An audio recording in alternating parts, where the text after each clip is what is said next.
closet, also known as the Jim McCarthy Voiceovers World Headquarters Studio. This is the JMVO Weekly Primer. Please subscribe, rate, and comment via jimmccarthyvoiceovers.com/podcast. This is episode 43 of the JMVO Weekly Primer. The JMVO Weekly Primer is about making your life better through marinating your mind in good stuff. My name is Jim McCarthy, owner, operator, and chief bottle watcher at jimmccarthyvoiceovers.com. I believe that as business owners, entrepreneurs, and overall salespeople, we are bombarded by negativity every day, and it's the last thing we need. If you want to see your life and business change for the better, consume nurturing good stuff. Of course, the Weekly Primer is brought to you by big.lighting.com as well as big.electrical.com, which in the Middle Tennessee area and beyond can supply and provide a lot of electrical services, including ground-up build-outs, residential commercial services. You got some panels that need to be worked on, some wire to be run. Give us a call, big.electrical.com. Of course, if you need LED lighting upgrades for your facility, big.lighting.com. We got a lot of ways to accommodate you in that, as well as even working with your local provider to find out if there are any rebates or incentives left in these programs that are still out there. I know in some parts of the country that they're going away, so make sure we look into that for you as well. big.lighting.com and big.electrical.com. So this is a pretty cool episode because it's pretty conceivable this is the biggest guest I've ever had on the show. And I really appreciate the fact that he's taking, 45 minutes of his time to talk to me and just let us have this conversation, because he was a huge part of my life when I was getting into my entrepreneurial journey. When I was down and out, when I would have those days that you would kind of cycle low and, nothing seemed to be going right. And he got a lot of rejection, a lot of no's, and you're trying to figure out how to pay the next batch of bills and all that stuff. When I was getting ramped up, and if you remember, a lot of my story has to do with the fact that I lost a job, had one more paycheck to go, maybe a few $1,000s of savings in the bank that I was very grateful for, but that's all we had. So I had to hit the ground running, back up against the wall, and just come out swinging. And also, we were going to Disney World like 2 months later, and in one of his books, he says, look, if you want to do this, you just commit and figure it out. And I remember consciously doing that back then, was to commit to this trip. My wife asked me, how are we going to afford this? I said, I don't know, but we're going. We're going to figure it out. And lo and behold, it happened. We ended up staying 2 weeks down there because I booked a video gig for a dealership down there. And it was all in all a very nice vacation, long overdue, and well-deserved, I feel. And but with no further ado, please welcome to the show the king of the 10X Nation, Mr. Grant Cardone. Dude, if I had your voice, I'd be worth $10 billion. I used to say that to a lot of people as well, and I have the voice, and I'm still not worth $10 billion. So I'm working on it, though. Yeah. Well, you know what I do, dude? We're rolling, right? So yeah, I'm rolling.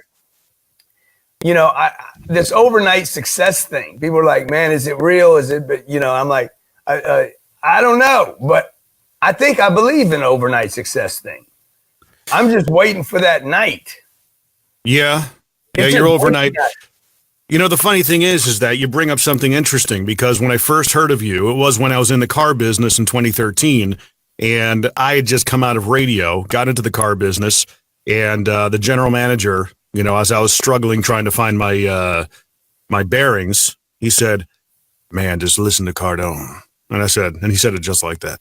And I said, all right. So I Googled you, and at that point, there was hardly anything to be found. And then after I got out of the car business, 2015 or so, you started exploding everywhere, And we're rolling right now, so I'm just going to keep on going with it. The funny thing is, my first introduction I'm like one of those cheaply made movies, where everybody gets killed, and it takes about 30 or 40 minutes for the first death, and then the last 30 minutes, everybody's getting it's slaughterhouse, right? Like Avengers Endgame. Yeah. Like the last Avengers movie, right? Yeah. So, yeah, so this is the first time I got introduced to you was through the car business with like a lot of people. Made a lot of mutual friends through the car business. You know, the Chevy dude, Mike Davenport. I had him on the show about a year ago or so. But of course, when I met you or got introduced to you was when I really started diving in when I became full-time entrepreneur. And I had been let go from my previous job. I told my wife on the way home that, look, we're doing this thing come hell or high water. But what about Disney World?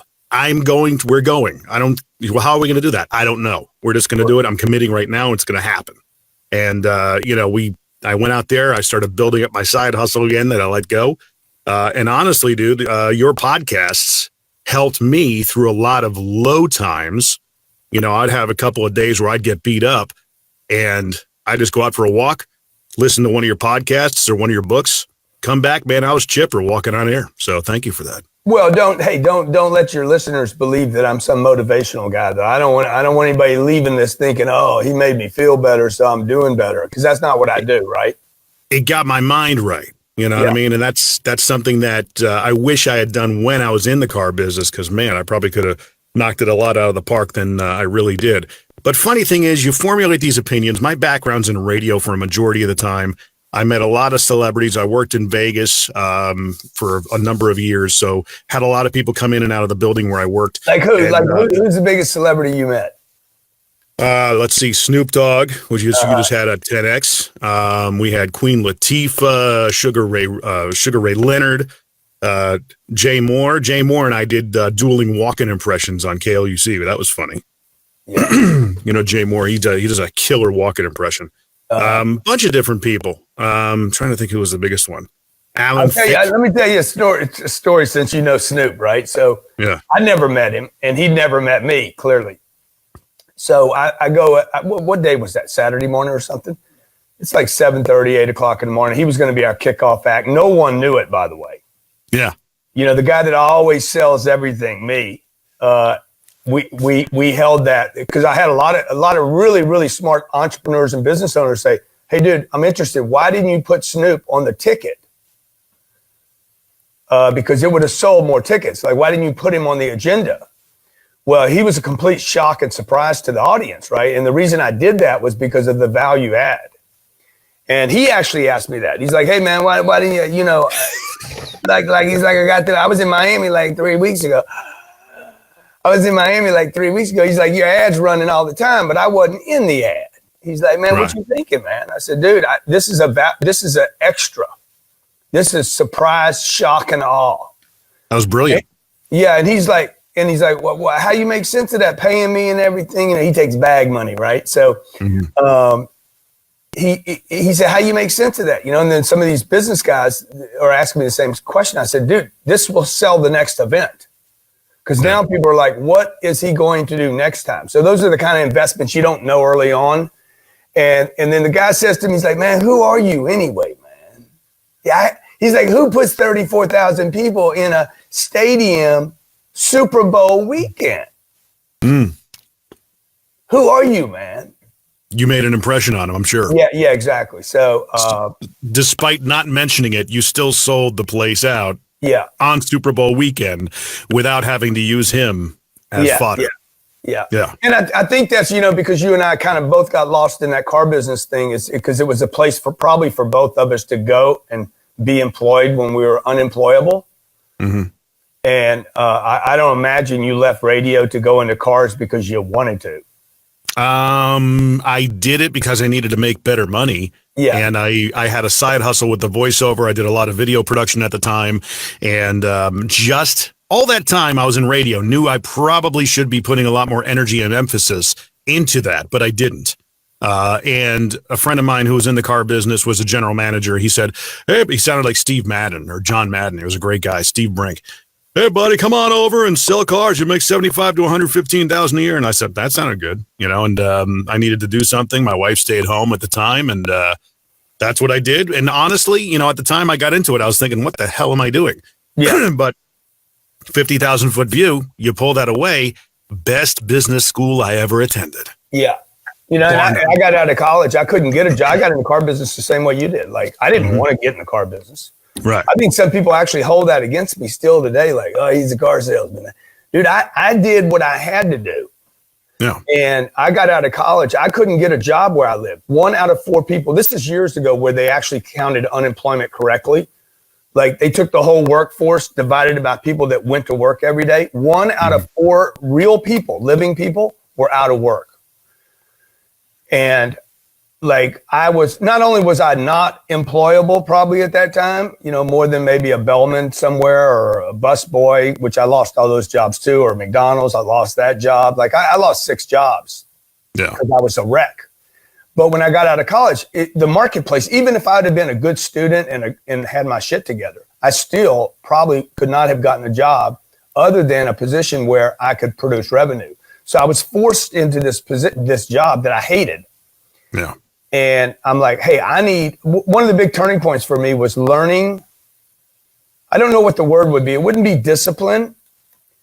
It would be more like, how do you get humbled enough to do something you hate and then get great at it? Yeah. Like swallow and say, hey, I'm going to put a smile on my face. That tasted really bad. I still do that today, by the way. I got a trainer coming to work out with me all the time. He's like, get in the cold plunge. And like, he thinks it's going to scare the shit out of me, which it did. I'm like, I don't want to get in the cold plunge, dude. Okay. But once I tell myself I'm going into the cold plunge, I'm not letting anybody know that it bothers me.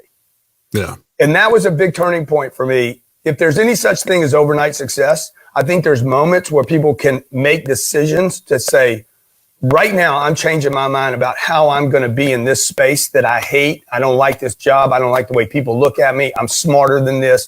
I'm better than this. But you know what? I need to put all that aside, like in a piece of luggage.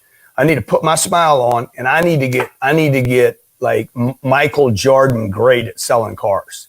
And I did that for 7 years. It literally like opened up my entire career. What I'm doing today has a lot to do, like what you just said, Jim. It had a lot to do with building some framework for which I can work today. And that's, I talked about it being the best business school, and hearkening back to a year ago when Rich and I came down to see you guys, which was awesome. One of the best. You're much more handsome in person, by the way. Thank you. Thank you so much. Likewise. And you had mentioned that. Get great at the stuff you hate. Yeah. I called it identifying the joy in the things that there are a lot of things that aren't too joyous about it. I had a lot of jobs that I hated getting up for, and until I got into radio, I really loved it, but unfortunately it just didn't pay all that well. But then again, I thought I knew how to sell then, but then the car business just taught me how. I mean, it really just applied the sales process. Yeah. And you find your voice, which is, I think a lot of creative people miss. Selling. You're so busy with the audition. You're so busy reading the lines. You're so busy. Okay, what's the beat here? What do they want to hear here? Rather than, dude, how can you take that same audition? There's not much difference, by the way. Yeah. How can you say, take an audience that's in front of you? It's the director, producer, the writer. You got to please everybody in the room. And how do you figure out what each one of them had in mind for this character? Yeah. How do you deliver that? And then how do you take what's it called when they give you corrections as a actor? Notes. Like a retake. They give you a note. Dude, the customer's giving you notes every second. They either gave you some notes or they didn't give you some notes. They either showed up for the appointment or they didn't. So they're giving you correction. And the salesperson could benefit from the creative, and the creative, this has nothing to do with car sales, but the creative could definitely benefit from understanding marketing and sales and beats and notes. And because a lot of people say, man, I hate sales because of the rejection. Well, dude, you'll never be an actor. You'll never be a writer. Gosh. I mean, you're just cutting off. You'll probably never have relationships because you're going to be rejected there. Like, I just go over the list. You're not going to go to New York and create a hedge fund because they're going to resist you there. You're not going to be a stockbroker. You're not going to sell yachts. You're not going to start a company because your great idea, everyone's going to reject it. Might just want to find another planet, the no rejection planet. And it's funny because rejection free. In one of your books, you talked about going into and recording yourself, and your interactions with clients. Yeah. Which is a lot of like what my pal that day, Rich, he did that. He watched himself in a mirror playing and took notes on how he interacted with people early on and everything. But did you say, was he playing or role playing? Playing, in front of a kid, playing his drums in front of a mirror. And it's, no one would ever think about doing something like that, But you know what we do? We sit there and watch other people play. Yeah. We invest, we waste time. I mean, maybe it's not a waste because the true experts watch everything. Right. They watch, dude. They consume. The kid that watches LeBron today, he gets consumed with like the move, right? He starts emulating and duplicating. And then one day he comes back, he becomes so good at the emulation that his personality is never lost. And that personality, when it impacts all these images, and memory and recordings of excellence, and that personality, that natural gift the individual has, and you combine that, all that studying of LeBron in this case, or Michelangelo, whoever it is, and then you add your own personality, then you got that, that genius that pops out of the individual. Yeah, totally. And it's one of those things that I just, again, hearkening back to the car business, getting out of what I did and really learning that skill set. I tell people all the time in the voiceover industry, well, how do I get started? Well, what do I need to do? How do I get on the pay-to-play sites and start buying auditions? I'm like, well, first of all, you got to start reading stuff and listening to people and emulating. And this is something of a podcast I heard from the guy who voiced the Howard Stern show for years. He was his name was Paul Turner, and what got him on Howard's radar was the fact that he was 25 years old, this young kid who, had this razor blade voice, and he used to be like, the Howard Stern show, that guy. He was just that dude. And Howard just came in and said, I love you. How do I get you on my show? And they started having him on for interviews, but he actually was in an interview recently talking about, dude, you got to emulate people. Yeah, do Rush Limbaugh for me real quick. Rush Limbaugh. With ears on loan from God. There was no doubt in my mind, dude. I was 99.9% sure you could do Rush. Why? Because, dude, he's one of the greatest radio, whether you like his politics or not, it's not the issue. He's one of the greatest radio. What would he be called? I mean, what does he do? 3 hours a day? Yeah, 3 or 4 hours a day. Yeah.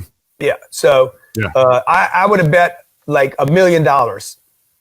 Less 999,000, but I would have bet a lot of money that you could do Rush. That's me hearing other people I have a knack for impersonating other people who impersonate people. No, dude, because you're committed to that space. Yeah, or it's just a ridiculous talent I have. That's what I figure it is. No, I think you're committed. I think you're committed to the space, and therefore everything you see is in terms of voice. Yeah, the kid sees everything. Tiger Woods as a kid probably saw everything as a golf ball, everything as a 4-iron, or he probably doesn't need a 4-iron, 8-iron. Everything was golf to him. It's like, what do you obsess about so much that that's all you can see? Well, I read words and I hear voices. I see, different types of fonts. Yeah, like, the word on your shirt, has a sound to it. Billionaire in that font. And if you guys who are watching this, you'll be able to see it on the video feed.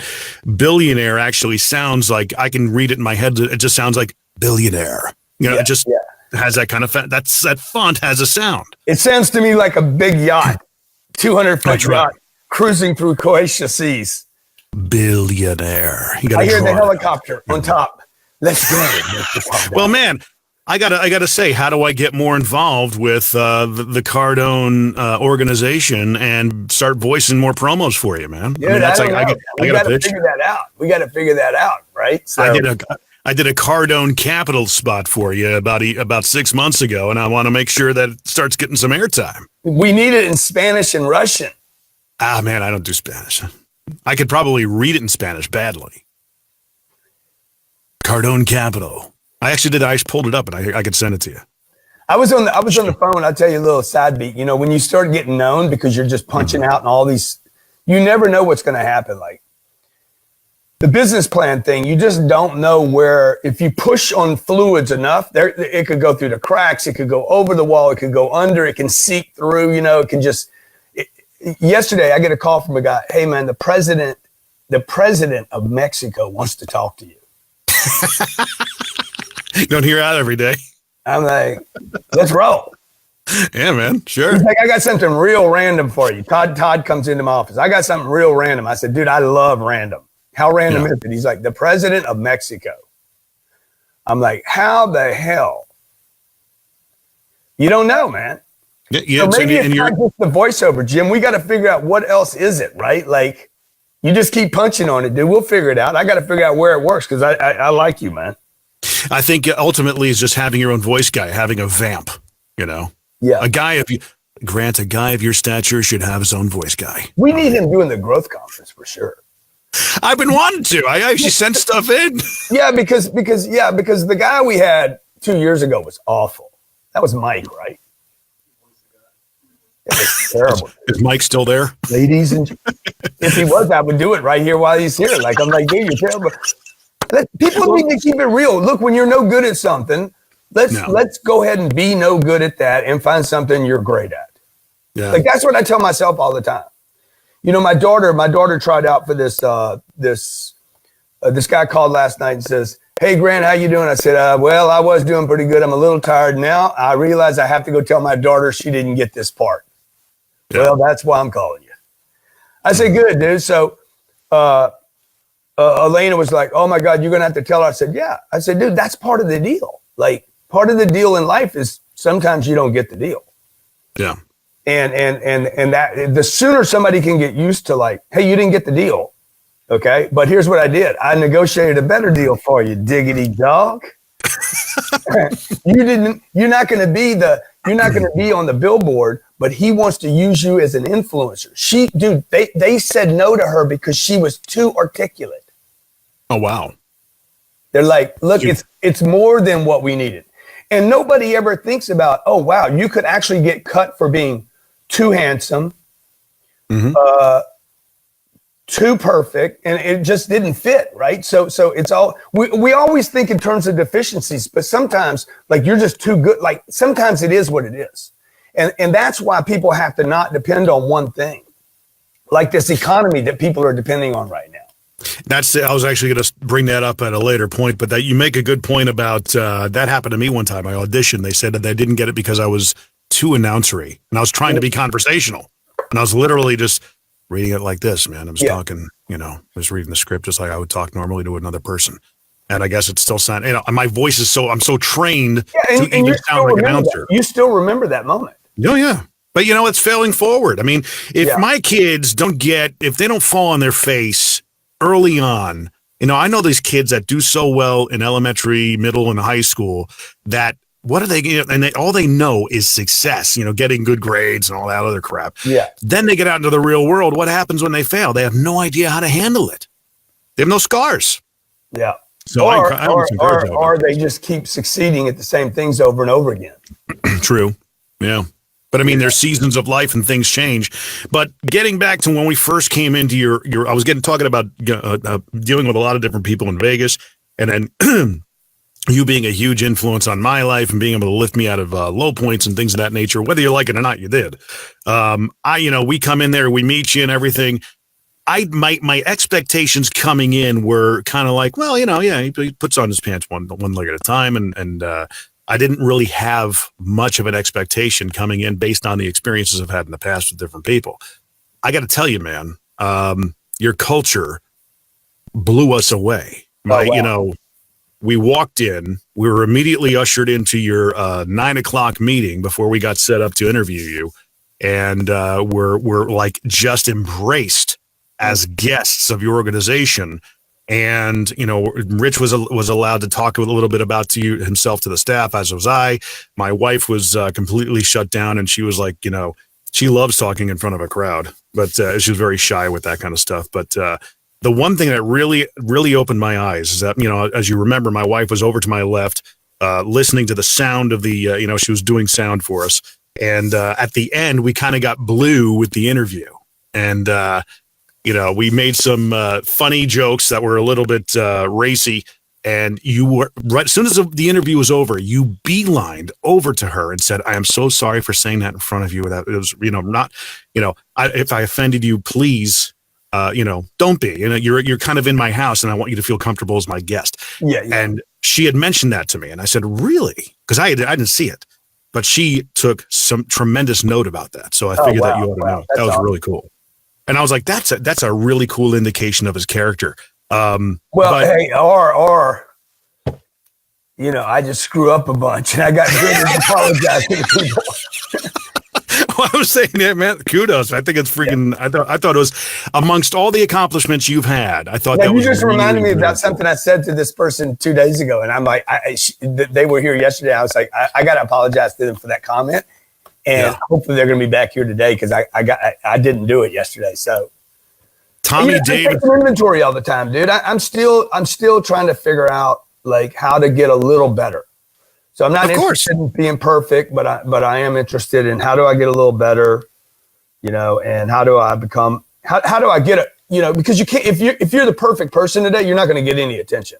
Not absolutely. And it's, one of those things that I struggle with. And, what do I put up on social media? Yeah. I don't like to talk about, I'm not going to pretend to talk about and coach on something that I know nothing about, I know people that are out there coaching on company culture and how to do it, and they can't build one themselves. I'm going, what are you talking about? Yeah. I'm going to talk to you about the scaling summit, and we're bringing authors in. I'm like, okay. Would they scale? Yeah.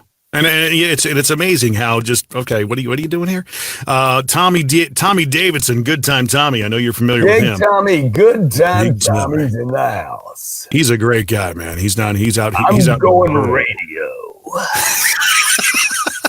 He said you motivated a guy to fire his manager in front of 500 people at the boot camp. It was awesome. Tommy, I don't know that I did motivate him to do it. I just I'm like. Like I asked this audience this weekend, we have this boot camp we do twice a year for 400 or 500 execs. Yeah. And I said, how many of you in the room have somebody, based on everything we've said in the last day, you need to fire? And his hand went up. I'm like, well, dude, why don't you call him right now and fire him? That's a Tony Robbins move right there, man. Oh, is it? I didn't know that. Yeah, he does. He's had people break up with each other right now. I mean, I've never been to one of his events, but in his documentary, did you see his documentary? It's called I'm Not Your Guru. He has somebody break up with a significant other right there at the event, calls him right on the phone right there. Yeah, well, firing people is probably harder. Yeah, I would say so. Yeah, so because you're going to have to fire a lot of people in your life. So anyway, he called the guy up and said, hey, man, hey, I'm sorry to tell you. I mean, the guy couldn't even do it. You could tell he's never done it before. Yeah. He's like, I'm sorry to tell you this. I'm sorry to tell you this. He's like, we're going to end this. I got to let you go. And the guy on the other phone's like, whatever, man. Oh, wow. Whatever. He saw it coming. He wasn't surprised. Yeah, he'd been leaving at 3:00 every day for months. When someone's not really surprised, and they see it coming, then that's a good fire. It's just, he'd already if they're really people, so. Yeah. Matt Monero. But that brings me back to this last thing that you wanted to talk about, which was the economy, right? Yeah. Like people like, hey, what's the economy? How's the economy? People need to ask themselves about their economy. Mm-hmm. Because the economy really doesn't matter much. Now, if your economy is no good right now, while the economy appears to be somewhat good for a lot of people, then you got real problems. Because when this thing gets ugly again, and it will, and we're probably first half of a bad inning of we might be in a recession right now and not know it. All recessions are reported after the fact. Nobody's ever reported one said, well, we will definitely be moving into a recession, right? So now I'm doing radio all the time. What is it, 3 months of negative or 6 months of negative growth? I think it's got to be 2 quarters of negative GDP. But okay, if that's the definition, then people should measure their own GDP. Yeah. Which nobody does. I frankly, I don't care about anybody's economy except my own.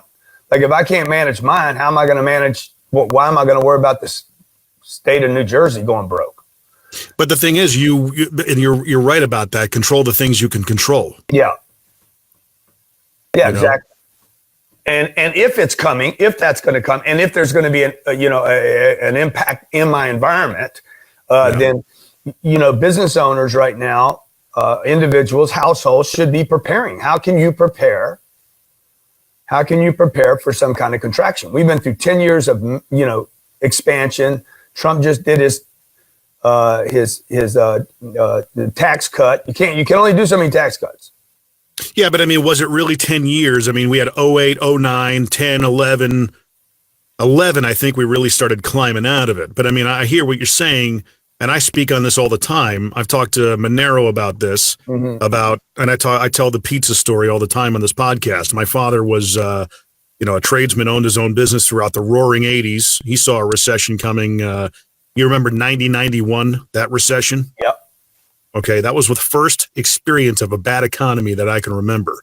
Well, I was 15 years old at the time, and we had pulled the business into our house, let everybody go. I mean, we had all the toys throughout the 80s. Everything was contracted, and he was in the telephone interconnect business. So we were building out an office in our basement to operate, and this is during my formative years. I'm in my middle school, high school years. I should be having a blast. I got to come home and answer phones for until 5 o'clock, 5:30 until business shut down. Not that I'm complaining. I think, here I am talking about it. You were complaining a little bit right there.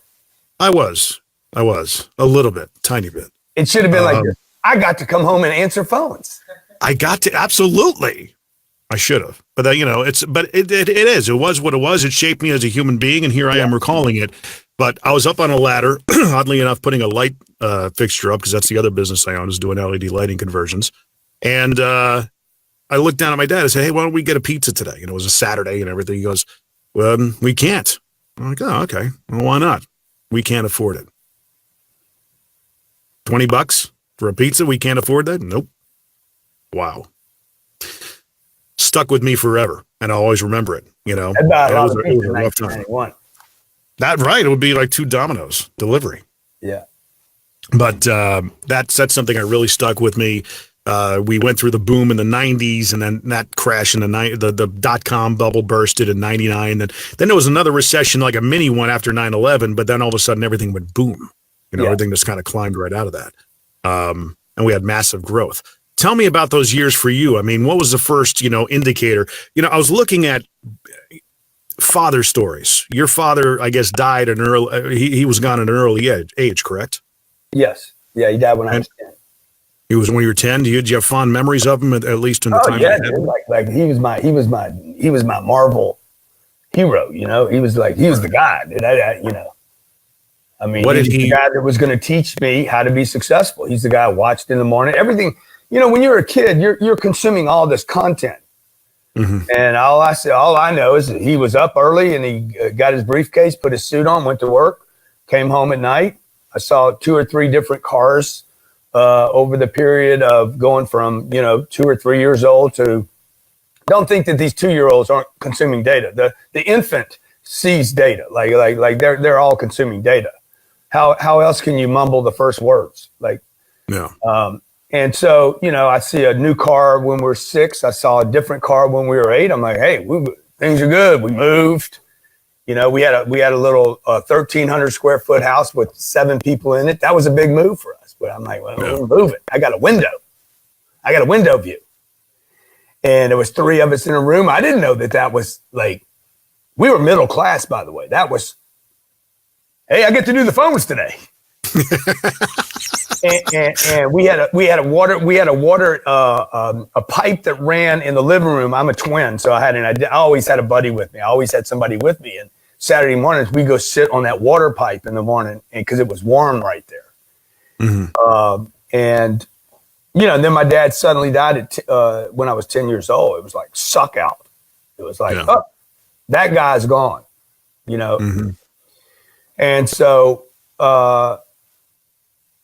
I started looking to replace that guy.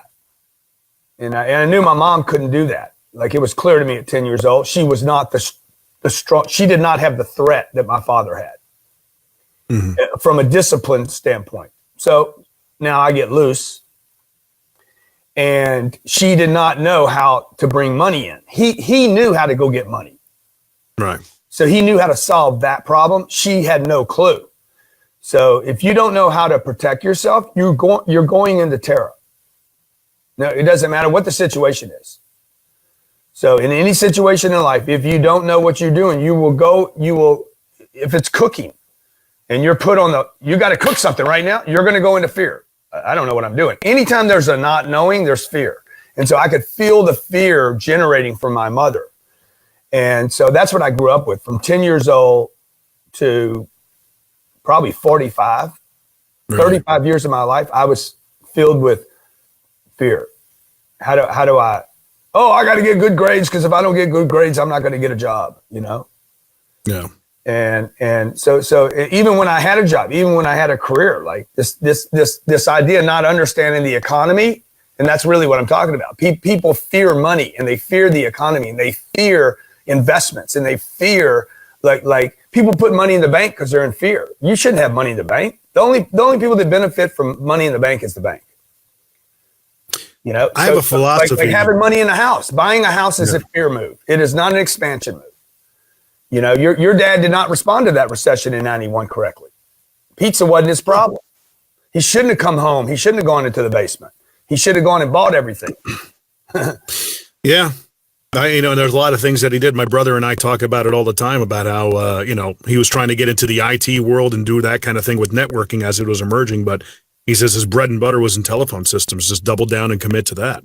Yeah. But hindsight being 2020, right? I mean, it's. But, we can use their hindsight, right? We could take a whole generation of people in America and look backwards and say, oh, they all bought homes. Well, there's a lot of flawed thinking out there. They all out went there. to college. It's the societal, think inside the box model of life in America. Yeah. Go to college, get the quote unquote good job, safety, security that doesn't exist. I tell people all the time, if you have one income and you have one job, you're at the most risk. I think at that particular point, you got to find other ways to supplement that just in case one, falls out. With me, I've got, voiceover, video production, podcasting. On the other hand, we own an electrical company and LED lighting company. Dog. I'm trying. It's one of those. In 2016, I just threw caution to the wind and said, "To hell with it." You got one life to do it. You might as well do it now. See, that's another thing. You got one life. You don't know that, dude. I think I do. You don't know that. You spend no time looking at whether there's one life or many lives. You hadn't spent fucking 1 second. You just said that because somebody else told you that, and you've been repeating that same line over and over. Now you'll never say it without thinking about me. That's true. You also said that you had talked about creating. Like last week, I had a guy come in here. He dropped a quart of some liquid in my arm. What was it he put in me? Some kind of when you're dehydrated, he drops liquids in you to hydrate the IV. An IV. Oh, thank you. All the smart people. Okay, so he drops the IV in my arm. They IV me, they hydrate me with these fluids, right? And then the bag's above me when it's dropping into my arm. And then when it's done, she drops the bag on the floor. The bag's below me now, and blood just starts pouring out of my system back into the bag.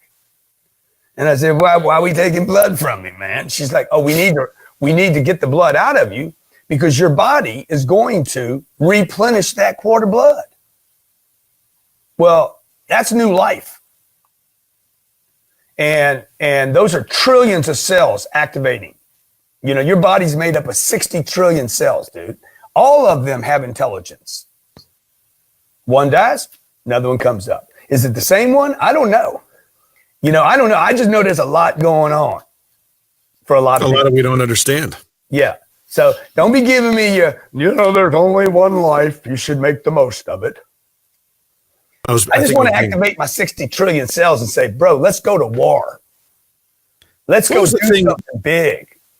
What was the thing at age 45 that kind of made you just snap out of the fear and dive into what you're doing now? I mean, dude, I started looking at some of these data points that pin us down. Mm-hmm. Why am I stuck with this middle class mentality when there's so much abundance on a planet?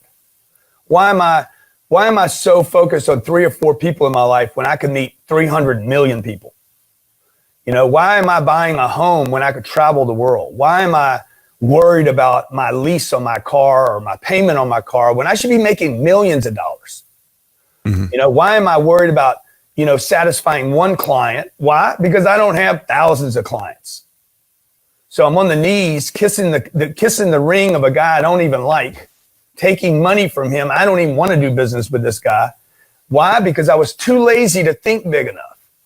And so really when I was 45 years old, I really started spending time like looking at what is it I know? What am I calculating with that's not true? And my life changed because of that. What am I operating with that's not true? Because I'm a good dude. I'm willing to work. I'm a talented guy, but I'm not getting the results I want. So why is that? If that's the case for anybody listening right now, it's because you have data points that you rely on that aren't true. Knowledge is power, even the wrong knowledge. I had money in the bank that was doing nothing for me. Okay.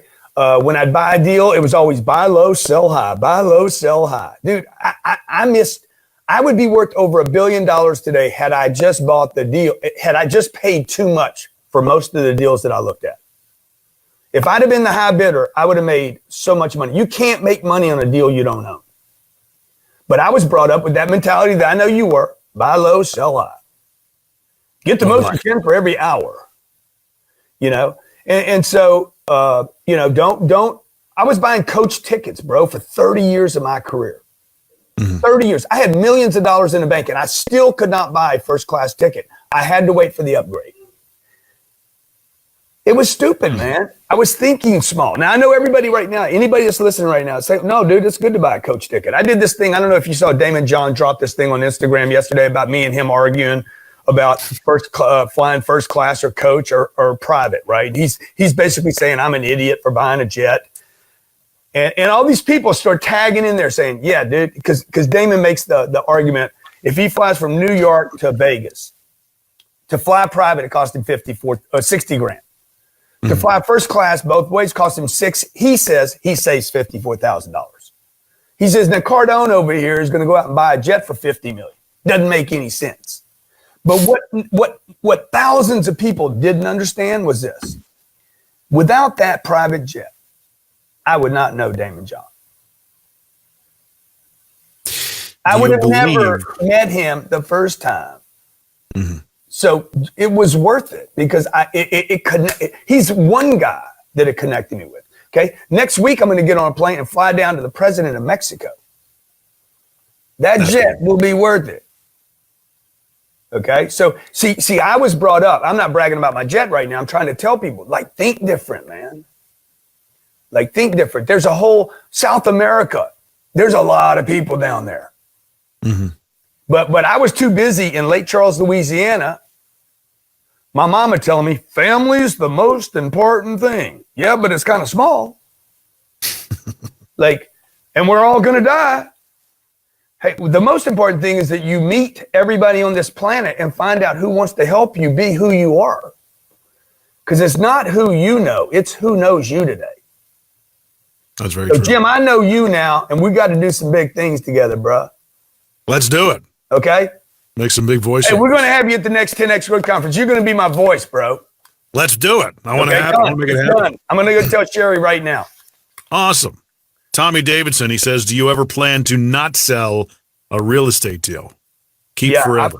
I plan to sell it. I plan to sell all of it at one time to one guy. Interesting. Yeah. The biggest thing I notice is that you are probably in a fraternity of about 4 to 5 people out there that are shaping the way people think about business and entrepreneurship. Of course, one of the other big names that comes to mind, and we've discussed this on Rich's podcast, was Mr. Vaynerchuk. What are your thoughts on him? Yeah, dude, look, I'm getting ready to do a world tour with Gary. Are you? Yeah. Damn it. Because you know what? I wanted to moderate a panel with you and him on it. Yeah. Oh, that'd be awesome. I don't know that he'll come. I don't know that he'll do that with me. I'm open to it. Like I know you are. I love Gary. Like I like all these guys. I would love to do debates with these guys because it's not about me being right or him being right. It's about people people be able to look at black and white and decide, hey, what's right for you? It's like a bunch of philosophers getting together. Say again? It's like a bunch of philosophers getting together in old-time Rome, Greece. Well, I don't consider myself a philosopher, but sure you are. No, I'm a doer, dude. You are, but I mean, you got thoughts you act on. But I mean, you certainly have you've created thought. Everything starts with a thought. Brad Lee talks about it. And Gary's done stuff in spaces that I don't know anything about, so I'll just have to be quiet and listen and learn. Right. And I don't pretend to be the I don't know everything about everything. And I love to read books. Books teach me a lot. Now, Gary doesn't want to read books, but that would be one thing right there. He's like, he doesn't want to read a book. I'm like, well, dude, how can reading be bad? Like, reading would have to be a good thing if you'd want to learn new things. Like, and then I'd be like, okay, who are you going to listen to on reading anyway? Yeah. Gary Vaynerchuk, Bill Gates, or Warren Buffett? These two guys, the last two that are worth a couple $100 billion, suggest that reading is an appropriate activity. Yeah. But anyway, yeah. What would I say about Gary? Yeah, dude. I mean, I think he's telling people don't buy a home now. I've been saying that for years. That's a newly adopted thought of his. Huh? It's interesting because I think you guys are having a conversation without talking to each other. You're responding to each other's media. It could be, right? It's totally happening. All right. There's a conversation happening. I think there's a lot of people having conversations around some of the data points I'm putting out. Yeah, I would agree. We see that in our office quite a bit. Mm-hmm. That's good. But, I mean, that's what influence is. That's it. That's very true. And then getting back to the economy, this one thing I wanted to bring up. I have a theory, and I'm going to put this out there. Back in the 90s, like the one that we would live through, the 98, 01, and now even 08, social media wasn't as pervasive in 08 as it is now, right? Is it a possibility? Because a lot of recession and even depression in an economy is due to a fear-mongering driven by the media having the control of putting it out there. And one of the biggest things that I took from the 91 recession, when I got into radio, I talked with one of the sales managers and he says, you know what? We just put a commercial out there encouraging people to say, hey, you have a lot more control over this recession than you know. And all it takes is buying from somebody, getting that, what is a recession? It's a ceasing of the flow of money, right? Mm-hmm. Mm-hmm. Is it possible, do you think, to be the messenger in the wilderness, to be the voice of, hey, yeah, we're in a recession, but the good news is it doesn't have to last as long as you think it does. Don't listen to the media. All it does, it's a collective mindset. I would tell people, first of all, if I'm in the wilderness, if a tree falls in the wilderness and nobody's there to listen, did I say anything? Depends on what you're saying. It's got power to it. If no one's there, Jim. Anybody. But you said it was in the wilderness. Not you. I'm saying in general. If you just come out of it. Okay. Sorry. So this is the last thing I'll say about that thing is, and by the way, I appreciate your observation, your obnosis on this other earlier item. It's very interesting to me. Dude, recessions are real things. Like if you cut the GDP in this country in half, everyone, including myself, will feel it. You can't buy your way out of that deal. That's a nice little meme, beautiful quote. You cannot, it's going to be real. Everybody's going to feel it. What you don't want to do is you don't want to waste a good recession. Mm-hmm. Because that's what you don't want to do. That's when you want to be courageous. Unfortunately, you can't, it's very difficult to be courageous knowing that you don't know. And a bigger question to me would be, why are so many people not doing well when things are good? Because you have there's data points that you have, that we have as a culture, that are holding us down, and the world is flat. Can I say that in a radio voice as we exit? The world is flat. And why was the world flat? We were told the world was flat because, man, Galileo, the guy that said, hey, Earth is not the center of the universe, they put him in prison, dude. They said he was insane. This is not a new thing where new ideas come into a culture and they're like, oh, that's the Antichrist. Oh, that's terrible. Oh, that person's insane. That group's insane. This happens over and over. Today I tend to move to where the media says they're wrong. You know, so anytime I hear, oh, there's facts now saying this is no longer an issue, like the antibodies for the kids. What is that called? The vaccines. Yeah, the vaccines, dude. Wherever there's a pile up, I'm like, okay, I think, you know, if enough people get together and tell me something, the world is flat, it's probably not flat. Jim, hey, bro, I got to blow. Sure. Okay, I love you, dude. We got to do this again. We need to do one of these live with a bunch of people. I agree. And maybe I'll have you. If I can get Vaynerchuk to show up at my next gig. Let me moderate it. Yeah. And basically we'll make it, you know, but make it a radio show. Dad buying $20 pizza in 1991 because it kind of blew me. Like, wait, that pizza wasn't more than $2. And you probably got a movie ticket with it. I love you. Know. All right, buddy. You take care. I appreciate you being on. I appreciate it, brother. I really do. Appreciate you, dog. Appreciate you. Tell the wife hello, all right? Will do. Thank you. This is the JMVO Weekly Primer. Please subscribe, rate, and comment via JimMcCarthyVoiceovers.com /podcast.